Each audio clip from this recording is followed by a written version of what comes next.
This morning, the Trump administration was notified by the United States military that as Israel was attacking Hamas, which very unfortunately was located in a section of Doha, the capital of Qatar. President Trump immediately directed Special Envoy Witkoff to inform the Qataris of the impending attack, which Qatar as a strong ally and friend of the United States, and feels very badly about the location of this attack.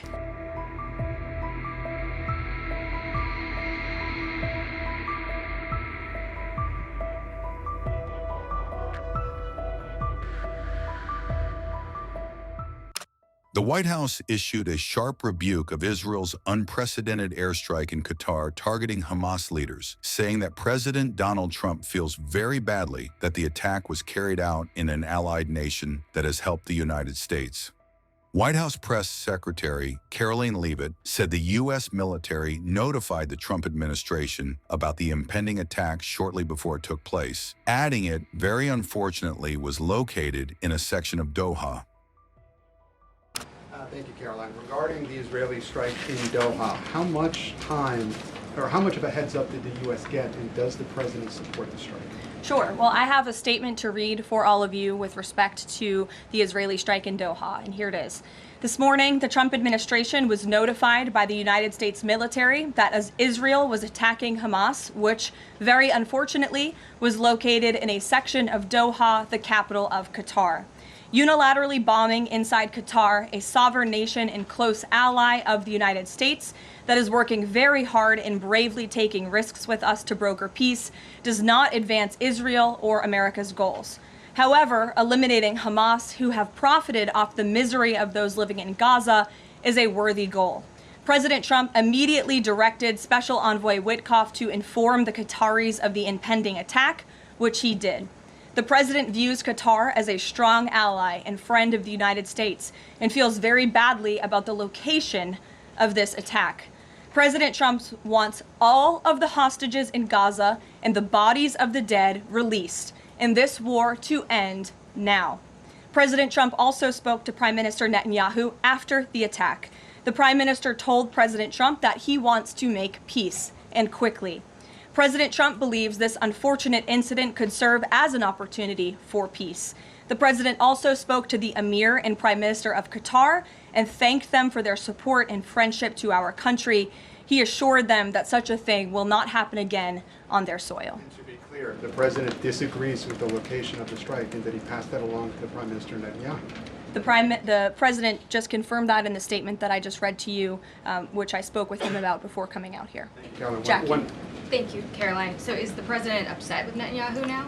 The president made his thoughts and concerns about this very clear, and he spoke again both to Prime Minister Netanyahu and also the Emir and the Prime Minister of Qatar after this attack. And the president has always made it very clear that he wants peace in the Middle East, just like he sought that and accomplished that in his first term.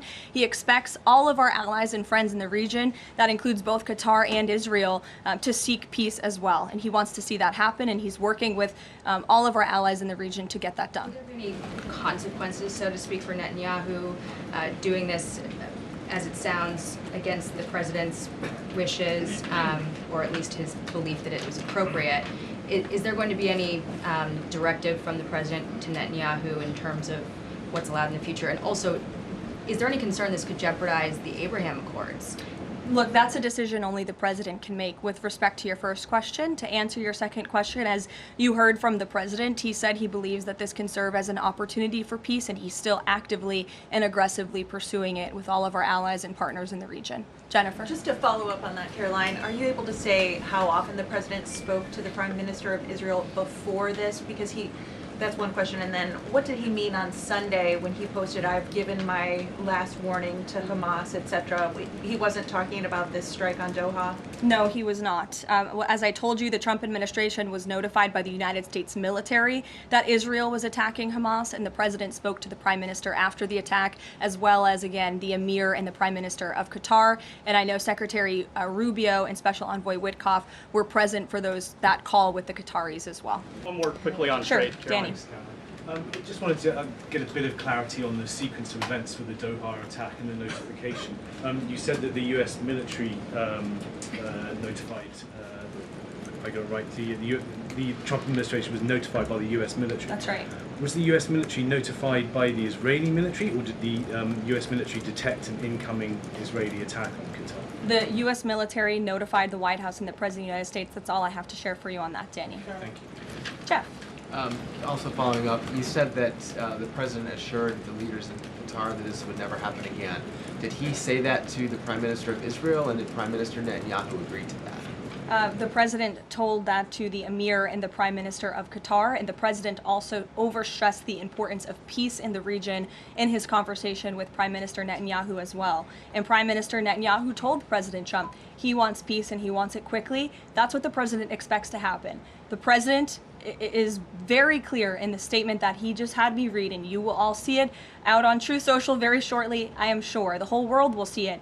He wants all of the hostages released out of Gaza, and he wants this war to end. Those are two clear directives that the president is making very clear for the entire world to understand.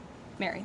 But Qatar obviously has been helping to negotiate these ceasefire talks. Does the president think that Israel is undermining negotiations by striking Qatar? Is he concerned that Qatar's no longer going to want to play that intermediary role? I think the president addressed that in the statement. I can read the whole thing for you again. I think it's very thorough because the president wanted to address all of your questions. We wrote, unilaterally bombing inside Qatar, a sovereign nation and close ally of the United States that is working very hard and bravely taking risks with us to broker peace, does not advance Israel or America's goals. However, eliminating Hamas, who have profited off the misery of those living in Gaza, is a worthy goal. So he answered that question And to be clear, himself. you can't say that Israel informed the U.S. What I can tell you is the United States military informed the Trump administration. So not Ouija. Thank you. A quick follow on that. Can you tell us when the U.S. military was notified, given that the largest U.S. military base is in Doha? And then I have a question on D.C. crime. This morning, just before the attack, as I said earlier as well. Caroline, thank you so much. Regarding Israel attacking Doha, beside a phone call, what was President Trump's involvement in the attack, if anything? Look, I don't have anything more to read out for you on this other than the very lengthy and thorough statement that I have shared repeatedly now. Sure. Go ahead. Thank you. After the Supreme Court ruling yesterday on the ICE raids in Los Angeles, some particularly non-white U.S. citizens are saying that they're going to begin carrying their U.S. passports with them at all times. What is the White House's response to Americans who are concerned about being swept up, as others have been already, in these enforcement actions? They should not be concerned because this administration is focused on the detention and deportation of illegal alien criminals who broke our nation's immigration laws. And the Supreme Court upheld the Trump administration's right to stop individuals in Los Angeles to briefly question them regarding their legal status because the law allows this, and this has been the practice of the federal government for decades. And the Immigration and Nationality Act states that immigration officers can briefly stop an individual to question them about their immigration status if the officer has reasonable suspicion that the individual is illegally present in the United States. And reasonable suspicion is not just based on race, it's based on a totality of the circumstances to review. And I will tell you, I spoke to our border czar about this morning, when ICE goes out to conduct a targeted operation to deport illegal criminals from our community, they are doing so with intelligence, they are doing so with law enforcement sources, they are doing so in most cases with the backing of local law enforcement who know exactly where these illegal alien criminals and drug traffickers and drug dealers are hiding in plain sight in American communities. And the men and women of ICE are doing everything they can to not only follow the law, but to enforce the law. And it's about time that has happened because we had 4 years of an administration who completely ignored and evaded our nation's very clear immigration laws, and the Supreme Court has reaffirmed that.